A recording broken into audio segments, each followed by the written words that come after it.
வணக்கம் சார். வணக்கம் சரவணன். மீண்டும் எங்களுடைய அரங்கத்திற்கு எங்களுடைய அழைப்பு ஏற்று வருவதற்கு முதல்ல நன்றிகள் சார். எப்படி சார் இருக்கீங்க? நல்லா இருக்கேன். Okay sir. இன்னைக்கு காலங்காலமாகவே ஒரு காலகட்டத்தில் வந்து இன்ஜினியரிங் அப்படின்னா நிறைய பேர் போயிட்டு இருந்தாங்க. இன்னைக்கு பார்த்தோம் அப்படின்னா இன்ஜினியரிங் எடுக்காதீங்க, அது நான் வேலை கிடைக்காது அப்படின்ற ஒரு கருத்து நிலவுது. இந்த பிரச்சாரம் முன்னெடுக்கப்படுவது சரியா? இதை நீங்கள் எப்படி பார்க்கப்படுது? இதில் இந்த கடந்த சில ஆண்டுகளாக இந்த பிரச்சாரம் அதிகமாக இருக்கிறது உண்மைதான். இன்ஜினியரிங் படித்தா தெருவில் இருக்கணும், உனக்கு வேலை கிடைக்காது, என்ன பண்ண போகிற, கிண்டல் அடிக்கிறது அந்த மாதிரிங்கிறது திரைப்படங்கள் அது சார்ந்து வர்றது. அது அதில் யதார்த்தங்கிறது வேறு. என்ன அப்படின்னு கேட்டிங்கனாக்கா, இப்போ ஒரு வருடத்துக்கு ஒரு 2 லட்சம் பேர் இன்ஜினியரிங் உள்ளே போகிறாங்கன்னு வச்சுக்கோ. அதில் எந்த அரியர்ஸும் இல்லாமல் முடிச்சுட்டு வர்றதுங்கிறது 1 லட்சம் பேர் தான். அப்போ படிக்கிறது வேறு, முடிக்கிறது வேறு. ஸோ ஒரு 6 அரியர்ஸ் வச்சுட்டு இருக்கிற ஒருத்தருக்கு வேலை கொடுக்கணும்னு நம்ம எதிர்பார்க்க முடியாது. அது என்ஜினியரிங்கோட குற்றம் அல்ல, நம்மளோட குற்றம். சரி, அப்போ இன்னொரு கோணத்தில் பார்த்தோம்னா, ஏன் இவ்வளோ அரியர்ஸ் வருது, ஏன் இவ்வளோ பேர் முடிக்க முடியாமல் போகிறாங்க, அவங்க அஜாக்கிரதையாக இருக்காங்களா அப்படிங்கிற மாதிரி கோணத்தில் யோசித்தா அதில் இன்னொரு ஃபேக்டர் இருக்குது. என்ன ஃபேக்டர்னால், என்ஜினியரிங்கை பொறுத்தவரைக்கும் mathematics is the prime factor. நீங்கள் ஒரு கவுன்சிலிங் வெயிட்டேஜே மேத்தமெட்டிக்ஸ்க்கு டபுள் த வெயிட்டேஜ் கொடுத்து ஃபிசிக்ஸுக்கும் கெமிஸ்ட்ரிக்கும் பாதி தான் வெயிட்டேஜ். அப்போ என்னுடைய அனுபவத்தில் நான் சொல்கிற ரெக்கமெண்டேஷன் என்னன்னு கேட்டிங்கன்னா, +2ல் யாரெல்லாம் 60% அண்ட் அபோவ் இன் மேத்தமெட்டிக்ஸ் வாங்கியிருக்காங்களோ அவர்களால் சிரமப்படாமல் ஒரு என்ஜினியரிங்கை முடிக்க முடியும். அதற்கு கீழே இருக்கவங்க சிரமப்படுவாங்க. நம்ம ஊரை பொறுத்தவரை என்னென்னு கேட்டிங்கன்னா, 45% இருந்தால் கூட சீட் கிடைக்கும். அந்த சூழல் இருக்குது. ஏன்னா நம்பர் ஆஃப் சீட்ஸ் அவைலபிள் நிறையா. ஒவ்வொரு வருஷமும் ஒரு 1.25 லட்சம் சீட்ஸ் இருக்குது, 1.25 லட்சம் அப்ளிகேஷன் இருக்குன்னா அத்தனை பேருக்கு சீட்டு கொடுத்து இன்னொரு 75,000 சீட்டு வேக்கண்ட்டாக இருக்குது. அதுதான் சூழல். அப்போ இந்த மேத்தமெட்டிக்ஸில் ரொம்ப குறைவாக வாங்கின மதிப்பெண் வாங்கினவங்க வீட்டோட கம்பல்ஷன்லேயோ அல்லதோட அவங்களோட ஆர்வத்திலேயோ உள்ளே போயிடுறாங்க. போன பிறகு அவங்களுக்கு அந்த M1, M2, M3ன்னு இருக்கிற அந்த மேத்தமெட்டிக்ஸ் பேப்பர்ஸை கிளியர் பண்ண முடியறதில்ல. முதல் அரியர்ஸ், அது வாழ்க்கையில் இவங்க எல்லாமே பிரைட்டாக வந்தவங்க, டக்குன்னு ஒரு முதல் அரியர்ஸ் அவங்க கல்ச்சரலி ஷாக் ஆகிடுது. அந்த ஷாக்கில் அடுத்தடுத்து அக்யூமுலேட் ஆகிடுது, அரியர்ஸு கோர்ஸ் முடிக்க முடியாமல் போயிடுது. அதனால் அது ஒரு ஃபேக்டர். அந்த மேத்தமெட்டிக்ஸில் குறைவாக இருக்கவர்கள் உள்ளே போகிறது ஒரு ஃபேக்டர். இதுதானே தவிர மற்றபடி ஒரு நல்ல தரமான பொறியியல் கல்லூரியில் சேர்ந்து எந்த அரியர்ஸும் இல்லாமல் சின்சியராக படித்து தன்னோட ஸ்கில்ஸையும் வளர்த்துக்கிட்ட அத்தனை பேருக்கும் வேலை கிடைக்குது அப்படிங்கிறது தான் யதார்த்தம். யதார்த்தம் அப்படிங்கிறது மாணவர்கள் கவனம் செலுத்தி படிக்கணும், வெளியே வரும்போது ஒரு நல்ல, அது எந்த கோர்ஸாக இருந்தாலும் அது உண்மை. ஆமாம் சார், நல்லது சார். இப்போ இந்த மாணவர்கள் இன்ஜினியரிங்கில் சேருது அப்படிங்கிறது 2 வகையில் பார்க்க வேண்டியதாக இருக்குது. ஸோ என்னென்னா, ஒன்று மத்திய அரசின் கீழே இருக்கக்கூடிய IIT, NIT அதன் மூலமாக சேருது, JEE எக்ஸாம் எழுதணும். இன்னொரு பக்கம் தமிழ்நாடு அரசின் கீழே இருக்கக்கூடிய அண்ணா பல்கலைக்கழகத்தின் கீழே இருக்கக்கூடிய பல்கலைக்கழகங்களில் கவுன்சிலிங் முறையில் சேருது. இந்த 2த்துக்கும் ஒன்று JEE எக்ஸாம் எழுதி அதன் மூலமாக நுழைவுத்துறை நடக்குது. இங்கே மதிப்பெண் அடிப்படையில் 12ஆம் வகுப்பு மதிப்பெண் அடிப்படையில் நடக்குது. இது எப்படி நடைபெறுது, இதற்கான வேறுபாடுகள் என்ன சார்? அதாவது நம்ம JEE மெயின்ஸ் அப்படிங்கிறது தான் ஃபஸ்ட்டு எழுதுகிற எக்ஸாம். இதில் நல்ல ஸ்கோர் இருக்கும்போது நாட்டில் 30க்கும் மேற்பட்ட இடங்களில் NIT, National Institute of Technology, இதனோட பழைய பேர் REC, ரீஜனல் இன்ஜினியரிங் காலேஜ்னு இருந்தது தான் அப்புறம் NIT-யாக மாறிச்சு. இது 30க்கும் மேற்பட்ட இடங்களில் இருக்குது. நம்ம பகுதியில் பொறுத்த வரைக்கும் திருச்சியில் ஒன்று நீண்ட காலமாக இருக்குது, அடுத்து காரைக்காலில் ஒன்று இருக்குது, தென் மற்ற மாநிலங்களில் இருக்குது. இதில் சேர அந்த JEE மெயின்ஸ் எழுதணும். இப்போ 2 முறை அதை நடத்துகிறாங்க. 2யும் நீங்கள் எழுதிட்டு அதில் எது பெஸ்ட் ஸ்கோரோ அதை பயன்படுத்திக்கலாம். இது NIT பத்து. இதற்கு அடுத்த நிலைங்கிறது JEE அட்வான்ஸ்டு. ஆக்சுவலாக இந்த அட்வான்ஸில் நல்ல ஸ்கோர் வாங்கும்போது 10க்கும் மேற்பட்ட இடங்களில் இந்தியாவில் இருக்கிற IIT-யில் நம்ம சேர முடியும். சென்னையில் ஒரு IIT இருக்குது. இதுதான் ஆல் இண்டியாவில். இது 2லேயுமே பார்த்தீங்கன்னாக்கா நமக்கு +1 சிலபஸ், +2 சிலபஸ் 2 ஈக்குவல் வெயிட்டேஜ் இருக்கும். மேத்ஸ், ஃபிசிக்ஸ், கெமிஸ்ட்ரி இதுதான் அடிப்படை. ஸோ ஆல் இண்டியாவை பொறுத்தவரையிலும் இந்த IIT, NIT தவிர ஒன்ஸ் நீங்கள் JEE-யில் நல்ல ஸ்கோர் இருக்கும்போது மற்ற ஆல் இண்டியா காலேஜஸ், நிறைய காலேஜஸ் இந்த ஸ்கோரை பயன்படுத்திக்கிறாங்க. உதாரணமாக பார்த்தீங்கன்னா, Indian Institute of Space Research Organisation இருக்குது, IIITன்னு ஒன்று இருக்குது. இது எல்லாமே கூட அது மாதிரி ஒரு 10க்கும் மேற்பட்ட நிறுவனங்கள், அரசு சார்ந்த நிறுவனங்களே கூட இந்த ஸ்கோரை பயன்படுத்தி அட்மிஷன் பண்ணிக்கிறாங்க. ஸோ இது பெரும்பாலும் பார்த்திங்கனாக்கா அந்த ஸ்கூல் பேட்டர்ன்லேயே +1 +2 காலகட்டத்திலேயே அவங்க இதுக்குன்னு கோச்சிங் எடுத்துக்கிட்டு இது மாதிரி செய்கிறது உண்டு. சமீப காலத்தில் அந்த பேட்டர்னே வேற மாதிரி ஆயிடுச்சு. என்னென்னா அந்த கோச்சிங் இன்ஸ்டியூட்டும் ஸ்கூலும் சேர்ந்து டைப் பண்ணிக்கிறதால அவங்கள வந்து இந்த ரெகுலர் அகடமிக்ஸை கவனம் செலுத்தாமல் இதை மட்டுமே கவனம் செலுத்துகிற ஒரு பேட்டர்ன் இருக்குது. அதில் இருக்கிற சிக்கல் என்னென்னா, அவன் பிரைட் ஸ்டூடெண்ட்டாக இருந்தால் அதில் வந்துடுவான். ஆவரேஜ் ஸ்டூடெண்ட்டாக இருந்தால் அங்கேயும் ஸ்கோர் வாங்காமல், இங்கே அகடமிக்கு கவனம் செலுத்தாதால் இதுலேயும் மேத்ஸ் ஃபிசிக்ஸ் கெமிஸ்ட்ரியில் மார்க் வாங்காமல் இங்கேயும் சேர முடியாமல் அங்கேயும் சேர முடியாமல் இருக்கிற சூழல் அதை பொறுத்தவரையிலும். தமிழ்நாட்டை பொறுத்தவரை நீங்கள் சொன்ன மாதிரி என்ஜினியரிங் அட்மிஷன்ஸுங்கிறது ஒரு காலத்தில் அண்ணா பல்கலைக்கழகம் நேரடியாக நடத்திக்கிட்டு இருந்துச்சு. கடந்த சில ஆண்டுகளாக டோட்னு சொல்லப்படுற டைரக்டரேட் ஆஃப் டெக்னிக்கல் எஜுகேஷன் இந்த கவுன்சிலிங்கை நடத்துது. Single window counselling. தமிழ்நாட்டில் இருக்க 400க்கும் மேற்பட்ட பொறியியல் கல்லூரிகளுக்கு ஒரே ஒரு விண்ணப்பம் போட்டால் போதுமானது அப்படிங்கிறது. இதற்கு வந்து நமக்கு எந்த என்ட்ரன்ஸும் தேவையில்லை. ஒரே ஒரு விண்ணப்பம் போட்டால் ஒரே ஒரு விண்ணப்பம்.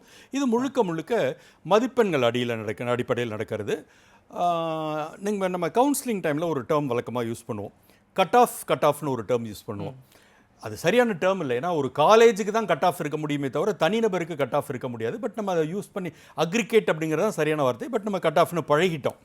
இந்த கட் ஆஃப் எப்படிங்கிறது கேட்டிங்கனாக்கா, +2 எக்ஸாமில் நம்ம வந்து 100க்கு எவ்வளோ வாங்கியிருக்கோமோ அதை அப்படியே எடுத்துக்குவாங்க. மேத்தமெட்டிக்ஸில் 100க்கு, ஃபிசிக்ஸில் வந்து 100 1/2 ஆக்கி 50க்கு எவ்வளோன்னு, கெமிஸ்ட்ரியில் 1/2 ஆக்கி 50க்கு எவ்வளோன்னு. ஸோ 100 50 50 இந்த 200க்கு எவ்வளோங்கிறத தான் கட் ஆஃப் அப்படின்னு சொல்லி சொல்கிறாங்க. இப்போ என்ன நடக்கும்னா, நீங்கள் குறிப்பிட்ட மாதிரி நமக்கு இப்போ ஸ்டேட் போர்டை பொறுத்தவரைக்கும் May 9th தமிழ்நாட்டில் ரிசல்ட்ஸ் வர சூழல் இப்போதைக்கு இருக்குது. சிபிஎஸ்சியும் கிட்டத்தட்ட அந்த ரேஞ்சில் வந்துடும். இப்போ இந்த காலகட்டத்தில் நமக்கு வந்து இந்த கடந்த சில வருடங்களாகவே ஆன்லைனில் தான் கவுன்சிலிங். ஒரு காலகட்டம் பார்த்திங்கனாக்கா ஒரு 10 வருடங்களுக்கு முன்பு இருக்கிற கவுன்சிலிங் வேறு மாதிரி இருக்கும். அண்ணா பல்கலைக்கழக வளாகத்திலேயே நேரில் வந்து ஒரு 50 டெர்மினல்ஸ் இருக்கும். அங்கே அண்ணா யூனிவர்சிட்டியோட ரெப்ரசன்டேட்டிவ் ஒருத்தர் உட்காந்துருப்பார். நம்ம வந்து கேண்டிடேட்டு கூட யாராவது அப்பா அம்மா அண்ணன் தங்கி அக்கா தங்கச்சி யாராவது கூப்பிட்டு போகலாம். 3 பேர் அந்த இடத்துல உட்காந்து நம்ம ஒரு 3 சாய்ஸ் எழுதிட்டு போவோம். நம்ம அந்த ஹாலுக்குள்ளே போகிற வரைக்கும் வெளியில் போர்டில் டிஸ்பிளேயில் இருக்கும். அதில் நம்மளுது இருக்கான்னு பார்த்துக்கலாம். இந்த காலேஜ் இந்த பிரான்ச் இருக்குது, உள்ளே போகிறோம். அந்த 3ஐயும் சொல்லுவோம். அவங்க 3ஐயும் தட்டி பார்த்துட்டு எது இருக்குதுன்னு சொல்லுவாங்க நம்ம கேட்குற ஆர்டரில். சம்டைம்ஸ் 3மே சடனாக ஃபில்லப் ஆகிருக்கலாம். ஆயிருந்துச்சுன்னா இன்னொரு 3 நம்ம ரெடியாக வச்சுருக்கணும். கொடுத்த உடனே அவங்க அதை பார்த்துட்டு இது ஓகேயா, இது கன்ஃபார்ம்டான்னு நம்மக்கிட்ட கேட்டுட்டு லாக் பண்ணிவிட்டு அதே ரூம்லேயே நம்ம ஆல்ரெடி டிடி எடுத்துகிட்டு போயிருப்போம் அட்வான்ஸ் கட்டுறதுக்கு. அதே ரூம்லேயே உட்காந்து உங்களுக்கு அந்த அலாட்மெண்ட் ஆர்டரை கிழிச்சு கையில் கொடுத்துருவாங்க ஃபிசிக்கலாக. ஒரே நாளில் வேலை முடிஞ்சுது. இதுதான் இந்த ஒரே நாள்லங்கிறது கூட காலையிலேருந்து 1.5 மணி நேரம் பேட்சஸாக சாயந்தரம் வரைக்கும் நடந்துகிட்டு இருக்கோம். இதுதான் முறையாக இருந்தது. இந்த கோவிட் காலகட்டத்தில் கிட்டத்தட்ட உருவாகி அது அப்படியே கண்டினியூ ஆகிட்டு இருக்கிறது இந்த ஆன்லைன் கவுன்சிலிங். இப்போ பொறுத்தவரையிலும் நம்ம எங்கேயுமே ஃபிசிக்கலாக போக வேண்டியதில்லை. TNEA.online.org இதுதான் வெப்சைட்டு. தமிழ்நாடு என்ஜினியரிங் அட்மிஷன்ஸுங்கிறத ஷார்ட் ஃபார்ம் TNEA ஆன்லைன் ஒரே வேர்டு .org. இந்த இணையதளத்துக்குள்ளே போய் தான் நம்ம எல்லா ப்ராசஸையுமே கம்ப்ளீட் பண்ணணும். Okay sir. இதை பொறுத்தவரையிலும் பார்த்தீங்கன்னாக்கா இதில் ஒரு அடிப்படை முதல்ல சொல்லிவிட்டு அப்புறம் நம்ம விவரங்களுக்கு போகலாம். அடிப்படை என்னன்னு கேட்டிங்கனாக்கா, நீங்கள் வந்து ஒரு யூசர் ஐடி ஒரு பாஸ்வேர்டு போட்டு இந்த அப்ளிகேஷனை கிரியேட் பண்ணணும். நீங்கள் தான் கிரியேட் பண்ண போகிறீங்க. அதில் நம்ம சேரணும்னா முதல்ல அப்ளிகேஷன் கிரியேட் பண்ணணும். அந்த கிரியேட் பண்ணுறது யூசர் ஐடிங்கிறது பெரும்பாலும் நம்மளோட மெயில் ஐடியை யூசர் ஐடியாக வச்சுக்க முடியும். இதில் சிக்கல் என்னென்னா, இந்த +2 வரைக்கும் மாணவர்களுக்கு அந்த ஏஜில் மெயில் ஐடி வச்சுக்கிற பழக்கமே இருந்திருக்கிறதுக்கான வாய்ப்புகள் குறைவு. ஒன்று, நம்ம வீட்டில் இருக்கிற அப்பா அம்மா அண்ணன் அக்கா யாரோட மெயில் ஐடியை யூஸ் பண்ணுறதுனா யூஸ் பண்ணலாம். இல்லையா, இதற்குன்னு ஒரு மெயில் ஐடி கிரியேட் பண்ணுறது ஒன்றும் சிரமம் கிடையாது. ஸோ வந்து அதுதான் யூசர் ஐடியாக இருக்கும். அடுத்து வந்து பாஸ்வேர்டு வந்து அகெயின் நம்ம கிரியேட் பண்ணுற பாஸ்வேர்டு தான். ஸோ அதை வந்து ஒரே ஒரு சிக்கல், இது ரெண்டையும் பத்திரமா எங்கேயா எழுதி வச்சுக்கணும். மறந்துட்டேன்னா முடிஞ்சு போச்சு. ஸோ அந்த பாஸ்வேர்டு நீங்கள் பண்ண முடியாது இல்லை, பண்ணலாம். பட் இருந்தாலும் யூசர் ஐடியா மறந்துட்டீங்கன்னாக்கா ஏதாவது ஒன்று ஞாபகம் வச்சுருந்தாங்கன்னு உங்களுக்கு இது வரும். ஸோ யூசர் ஐடிங்கிறது பாஸ்வேர்டு ரெண்டையும் வந்து இங்கே ஒரு இடத்துல நோட் பண்ணி வச்சுக்கணும். நோட் பண்ணி வச்சுக்கிறதோட கான்ஃபிடென்ஷியலாகவும் வச்சுக்கணும். ஏன்னா இதை யாராவது பயன்படுத்தினா உங்கள் அப்ளிகேஷனை அவங்க மாற்றிட முடியும்.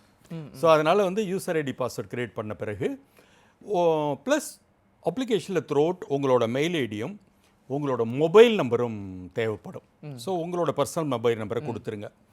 இந்த அப்ளிகேஷன் கிரியேட் பண்ண காலகட்டத்திலிருந்து கவுன்சிலிங் முடிகிற வரைக்கும் உங்களுக்கான அத்தனை கம்யூனிகேஷனும் உங்கள் மொபைல்லையும் உங்கள் மெயில் ஐடியிலையும் தான் வந்துகிட்டு இருக்கும். ஸோ அதை பார்க்குற பழக்கத்தை வச்சுக்கணும். ஏன்னா நம்ம இது வரைக்கும் மெயில் யூஸ் பண்ணது இல்லைங்கிறதால அந்த பக்கமே போகாமல் விட்டுருவோம். அதில் தான் வந்து இந்த குறைபாடு இருக்குது, இந்த இது இருக்குது, நீங்கள் இன்றைக்கி இதை அனுப்புங்கிறதெல்லாம் அதில் தான் வரும். அதே மாதிரி மொபைல் ஃபோன், இந்த ரெண்டுலேயும் அந்த கம்யூனிகேஷன் வரும். இதில் இன்னொரு அடிப்படை என்னென்னா, ஒன்ஸ் இந்த அப்ளிகேஷனை நம்ம ஓப்பன் பண்ணிட்டோன்னு வச்சுங்களேன், ஓப்பன் பண்ணிட்ட பிறகு அது அப்படியே சேவ் ஆகி இருக்கும் அந்த சைட்டில். நம்ம வந்து எத்தனை முறை வேணாலும் அதை ஆல்டர் பண்ணிக்கலாம், கரெக்ஷன்ஸ் பண்ணிக்கலாம், ரீஎன்டர் பண்ணிக்கலாம். டில் யூ கிவ் சப்மிட்டுங்கிற பட்டன் அழுத்துற வரைக்கும் அது உள்ள சப்மிட் ஆகாது. அது வரைக்கும் நம்ம எத்தனை வேணாலும் நீங்கள் எப்போ வேணாலும் உள்ள போய் யூசர் ஐடி பாஸ்வேர்டு போட்டிங்கன்னா உங்களோட அப்ளிகேஷன் ஓப்பன் ஆகிக்கும். அப்போ கவுன்சிலிங்கோட முதல் படி நமக்கான ஒரு ஐடியா கிரியேட் பண்ணுறது அந்த வெப்சைட்ல. எஸ், அப்போ இந்த அப்ளிகேஷன் பேசலாம் சார். ஒரு காலர் இருக்காங்க. ஓ எஸ், சொல்லுங்கள். நேர் வணக்கம், உங்களுடைய பேர் எங்கேருந்து பேசுகிறீங்க? சார் வணக்கம் சார், நான் சீனிவாஸ் பேசுகிறேன். வணக்கம், எங்கிறது? Sir Srinivas from Pondicherry sir. சொல்லுங்கள் சீனிவாஸ். சார் நான் 12th முடிச்சிருக்கேன். எனக்கு இன்ஜினியரிங் காலேஜில், கவர்மெண்ட் இன்ஜினியரிங் காலேஜில் கட் ஆஃப் என்ன எவ்வளோ சார் எடுக்கணும்? இல்லை, அப்படி ஃபிக்ஸடாக சொல்ல முடியாது. ஏன்னா நீங்கள் எவ்வளோ வாங்குறீங்கன்னு எதிர்பார்க்க, அதை சொல்லுங்கள். சார் நான் ஒரு 160 சார். 160. எந்த கம்யூனிட்டி பிரிவு எதில் வரீங்க? எம்பிசி, பிசி அது மாதிரி எதில் வரீங்க? MBC sir. எம்பிசிக்கு 160ங்கிறது ஓரளவுக்கு டீசென்ட் மதிப்பெண் தான். உங்களுக்கு வந்து அரசு பள்ளி பார்த்தீங்கன்னாக்க, நான் இன்ஃபேக்ட் இந்த கவுன்சிலிங்கில் இதை ப்ரொசீஜராக சொல்ல வந்தேன். இவருக்காக அந்த நேரத்திலே இதை இயல்பாக சொல்லிட்டு போயிடலாம். அதாவது உங்களுக்கு வந்து ஒரு 3 வகையான அரசு கல்லூரிகள். ஃபஸ்ட்டு வந்து அண்ணா யூனிவர்சிட்டியோட டிபார்ட்மெண்ட்ஸ்னு சொல்கிறது. College of Engineering Guindy, CEG, அது வந்து அண்ணா யூனிவர்சிட்டி கேம்பஸ்குள்ளேயே இருக்கும். இன்னொன்று ஏசி டெக், அதுவும் அண்ணா யூனிவர்சிட்டி கேம்பஸ்லேயே இருக்கும். மூணாவது வந்து Madras Institute of Technology, MIT, குரோம்பேட்டில் இருக்கக்கூடியது. முன்னாள் குடியரசுத் தலைவர் டாக்டர் APJ அப்துல் கலாம் அவர்கள் படித்த கல்லூரி, நானும் படித்த கல்லூரி. இந்த மூணும் 199, 200 இந்த மாதிரி மதிப்பெண் ரேஞ்சு கிடைக்கக்கூடிய வகைகள். இதற்கு அடுத்த நிலையில் ஒரு 13 அண்ணா யூனிவர்சிட்டி கான்ஸ்டியூயன்ட் காலேஜஸ், உறுப்பு கல்லூரிகள்னு இங்கே காஞ்சிபுரத்தில் தொடங்கி காஞ்சிபுரம், ஆரணி, திண்டிவனம், விழுப்புரம், பண்ருட்டின்னு 13 இடங்களில் இருக்குது. இதற்கு அடுத்த நிலையில் 10 அரசு பொறியியல் கல்லூரிகள். உதாரணமாக GCT கோயம்புத்தூர் ரொம்ப popular, Government College of Technology. GCE Salem ரொம்ப பாப்புலர். இதை தவிர பர்கூரில் இருக்குது, திருநெல்வேலியில் இருக்குது. இது மாதிரி 10 அரசு பொருள்கள் இருக்குது. இந்த இது ஒரு 13, இது ஒரு 10, அது ஒரு 3, 26லேயும் இருக்க அட்வான்டேஜ் என்னென்னா ஃபீஸ் ரொம்ப குறைவு. உதாரணமாக அண்ணா யூனிவர்சிட்டி டிபார்ட்மெண்ட் கான்ஸ்டியூயன்ட் காலேஜஸில் வருஷத்துக்கு வெறும் 15,000 ரூபாயில் படிச்சிட முடியும். அரசு பொறியியல் கல்லூரியில் தம்பி கேட்டார், வெறும் 7,500 ரூபா பெர் வருடத்தில் முடிச்சிட முடியும். நம்ம பிள்ளைகளுக்கு நிறைய பேருக்கு தெரியாது. அப்போ இந்த தம்பி ஒரு 160 MBCங்கிறதுக்கு கண்டிப்பாக இதில் வந்து இந்த இன்ஸ்டிடியூஷன்ஸில் இடஒதுக்கீடு அடிப்படையில் கேரண்டியாக கிடைக்கும். அதனால் நீங்கள் தாராளமாக நீங்கள் முயற்சி பண்ணலாம். ஓகே சார், நேரு இடஒதுக்கீடு படிக்க இருந்தார். அடுத்த கேள்வி தான் வச்சுருக்கோம். அப்போ நம்ம இதை முதல்ல இடஒதுக்கீடு பற்றியே பேசலாம். இடஒதுக்கீடு பற்றி பார்க்கும்போது இது எப்படி இருக்கும்னாக்க, அந்த நம்ம கவுன்சிலிங் பேஜுக்குள்ளே போகிறோன்னு வச்சுங்களேன், அந்த மேட்ரிக்ஸ் எப்படி இருக்குன்னா, தமிழ்நாட்டை பொறுத்தவரை நமக்கு 69% இடஒதுக்கீடு உண்டு. அப்போ ஃபஸ்ட்டு வந்து 31% ஓப்பன் கோட்டா, ஓசின்னு இருக்கும். ஓசிங்கிறத நம்ம ஆளுங்க வெவ்வேறையாக புரிஞ்சுக்குவாங்க. That's called open category. அதாவது என்ன அர்த்தம்னா, ஒரு மாணவர் 198 வாங்கியிருக்கார், அவர் MBC. இப்போ ஓப்பனில் சீட் இருந்தால் இங்கே தான் சீட்டு குறையும், OBCயில் குறையாது. அதனோட அர்த்தம் என்னென்னா, அனைவரோடும் போட்டி போட்டு அவர் ஹையஸ்ட் மார்க் வாங்கியிருக்காருன்னு அர்த்தம். ஸோ ஓசி. அப்போ ஒரு கல்லூரி, அந்த கல்லூரியோட பிரான்ச்சு, அந்த பிரான்ச்சில் 60 சீட்டுன்னு வச்சுங்க. ஓசிக்கு இத்தனை 31% சீட்ஸு டிவைட் பண்ணி கீழே போட்டிருப்பாங்க. அடுத்து பிசி முஸ்லீம், BCMன்னு இருக்கும், அதுக்கு 3% உண்டு. MBC, எஸ்சியினோட உட்பிரிவாக SCA, SC அருந்ததியர், அதுக்கு தனி உட்பிரிவு. பிறகு ST, இதற்கு பிரித்து போட்டு சீட்ஸ் ஃபுல்லாக இருக்கும். அப்போ அதுக்கு இருக்கும்போது இன்கேஸ் நீங்கள் பார்க்குற நேரத்தில் அந்த இடத்துல MBCயில் உங்களுக்கு சீட் இருக்கான்னு பார்க்கணும். நீங்கள் MBCயாக இருந்து 0ன்னு இருந்தால் நீங்கள் எடுக்க முடியாது, வேறு பிரான்ச்சுக்கு நீங்கள் போயிடணும் அல்லது வேறு காலேஜுக்கு போயிடணும். ஸோ இந்த மேட்ரிக்ஸ் அடிப்படையில் தான் நம்மளுடைய கவுன்சிலிங் அப்படிங்கிறது. ஓகே சார், இன்னொரு இடஒதுக்கீடு இருக்குது சார், ஆர்மி, ஸ்போர்ட்ஸு, மாற்றுத்திறனாளிகளுக்கு இருக்குது, அதை பற்றி சொல்ல முடியும்? இது எப்படின்னா ஸ்பெஷல் ரிசர்வேஷன் இதுக்கு பேர். இது எப்படின்னு கேட்டிங்கனாக்கா, எக்ஸ் சர்வீஸ்மேன் கோட்டா, முன்னாள் இராணுவத்தினருடைய வாரிசுகள், அடுத்து வந்து பார்த்திங்கன்னா மாற்றுத்திறனாளிகள், அவங்களுக்கு வந்து வெவ்வேறு கேட்டகரி இருக்குது வந்து, அதாவது கண் பார்வையில் தொடங்கி உடல் உறுப்புகள் சார்ந்ததுலேருந்து ஒவ்வொன்றுக்கும் இத்தனை சதவீதம் குறைபாடுகள் இருக்கணும் அப்படின்னு சொல்லிட்டு அதுக்கு சர்டிஃபிகேட்ஸ் வாங்கணும் டிஸ்ட்ரிக்ட் லெவலில். ஸோ அது ஒரு கோது. மூணாவது நீங்கள் சொன்ன மாதிரி ஸ்போர்ட்ஸ் கோட்டா. இந்த மூணுமே பார்த்தீங்கன்னா இன்ஃபேக்ட் ஃபஸ்ட்டு இந்த ஸ்பெஷல் ரிசர்வேஷன் முடிச்சுட்டு தான் அப்புறம் ஜென்ரல் கவுன்சிலிங்கே வரும். சொல்லப்போனால் ஸ்போர்ட்ஸ் கோட்டா தான் முதல்ல நடக்கும். ஸ்போர்ட்ஸ் கோட்டாவை பொறுத்தவரையிலும் தமிழ்நாட்டில் நம்ம அரசாங்கம் அங்கீகரித்து கிட்டத்தட்ட 50 வகையான ஸ்போர்ட்ஸ் இருக்குது. நமக்கு ரெகுலரான ஃபுட்பால், வாலிபால் தான் தெரியுமே தவிர சிலம்பாட்டத்தில் தொடங்கி கோகோவில் தொடங்கி 50 வகையான ஸ்போர்ட்ஸ் இருக்குது. இதை பொறுத்தவரையிலும் நீங்கள் மாவட்ட அளவில் விளையாண்டா ஒரு மதிப்பெண், மாநில அளவில் விளையாண்டா ஒரு மதிப்பெண், அகில இந்திய அளவில் விளையாண்டா ஒரு மதிப்பெண், அந்த மாதிரி இருக்கும். எத்தனை போட்டிகளை கலந்து அதில் அதில் ஒவ்வொரு லெவலுக்குமான மார்க்ஸு ப்ளஸ் இந்த போட்டிகளில் கோல்டு வாங்கினா இவ்வளோ மதிப்பெண், சில்வர்னா எவ்வளோ, பிரான்ஸ்னா எவ்வளோ. சார் நான் எந்த மெடலுமே வாங்கலை, பார்ட்டிசிபேஷனுக்கு மதிப்பெண் இருக்குது. ஒன்லி திங் இந்த சர்டிஃபிகேட்ஸ் எல்லாம் பத்திரமா வச்சுருக்கணும். அப்போ இந்த ஸ்போர்ட்ஸ் கோட்டாவை பொறுத்தவரையிலும் ஒரு வித்தியாசமான விஷயம் என்னன்னு கேட்டிங்கனாக்கா, உங்களுக்கு இந்த இடத்துல உங்களோட அகடமிக் மார்க்ஸ் கணக்கு கிடையாது. முழுக்க ஸ்போர்ட்ஸ் மார்க்ஸை மட்டும்தான் வச்சு அட்மிஷன். ஒரு 3000 பேர் ஸ்போர்ட்ஸ் கோட்டாவில் விண்ணப்பிச்சிருக்காங்கன்னா இந்த 3000 பேரும் அவங்களோட ஸ்போர்ட்ஸ் மார்க் என்ன வாங்கியிருக்காங்கன்னு தனித்தனியாக கால்குலேட் பண்ணி அதுக்கு ரேங்க் பட்டியல் போட்டு அதன் அடிப்படையில் தான் கவுன்சிலிங். ஓகே, ஒருவேளை அதுக்காக எலிஜிபிலிட்டி இருக்கணும். ஃபெயில் ஆகிட்டு நம்ம சேர்றேன்னு சொல்ல முடியாது. இன்னொன்று 2 பேர் ஒரே மார்க்கில் இருந்தாங்க அப்படின்னா அது பெரும்பாலும் பார்த்தீங்கன்னா அதுக்கான வாய்ப்புகள் குறைவு வர்றது உண்டு. பட் நமக்கு என்னன்னு கேட்டிங்கன்னா இவங்க வந்து அந்த நேரத்தில் வந்து இந்த ரேண்டம் நம்பர்னு ஒன்று இப்போ இஸ்யூ பண்ணுறோம். அதுதான் அந்த டைப் பிரேக்கராக அமையக்கூடியது. அதுக்காக தான் நான் அந்த கவுன்சிலிங் ஷெட்யூல் சொல்லிட்டு வரும்போது அதை உங்களுக்கு அந்த ரேண்டம் நம்பர் பற்றி சொல்கிறேன். இது ஸ்போர்ட்ஸ் கோட்டா. எக்ஸ் சர்வீஸ் பொறுத்தலும் இப்போ இதுக்கு எல்லாத்துக்குமே என்ன பண்ணிவிடுவாங்கனாக்கா, எவ்வளோ சீட்ஸுங்கிறத பிரித்து எந்த கல்லூரியில் எந்த பிரான்ச்சில் இதில் திரும்ப சப் உண்டு, கம்யூனிட்டி ரிசர்வேஷன் இதை திரும்ப ஃபாலோ பண்ணப்படும். நம்மளதில் எவ்வளோ ஸ்பெஷல் ரிசர்வேஷன் வந்தாலும் அதுக்குள்ளே கம்யூனிட்டி ரிசர்வேஷனுங்கிறது கடைபிடிக்கப்பட்டுக்கிட்டே தான் இருக்கும் வந்து. ஸோ அது ஆல்ரெடி அலாட் பண்ணி போட்டுருவாங்க. நம்ம ரேண்டமாக எதில் வேணாலும் போய் நம்ம எடுக்க முடியாது. எக்ஸ் சர்வீஸ்மேனுக்கு இந்த காலேஜில் இந்த பிரான்ச்சில் இத்தனை சீட் அப்படிங்கிற வரைக்கும் அலாட் பண்ணி போட்டுருவாங்க. மாற்றுத்திறனாளிகளுக்கு இதே தான். இது வந்து ஒரு ஸ்பெஷல் ரிசர்வேஷன்.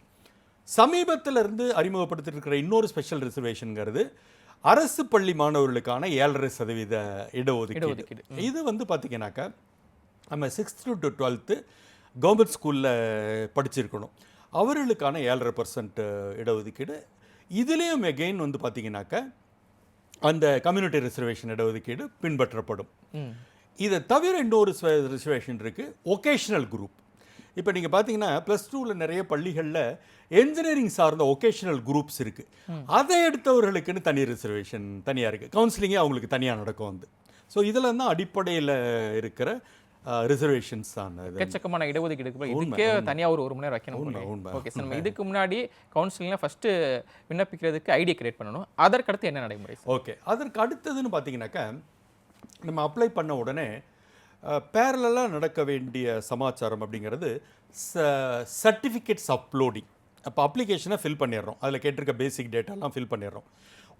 ஒரு காலத்தில் எப்படி பண்ணிட்டு இருந்தாங்கன்னா, அப்ளிகேஷனை ஃபில் பண்ணிவிட்டு கொஞ்ச நாள் கழித்து சர்டிஃபிகேட்ஸ் அப்லோடிங்னு வச்சுருந்தாங்க.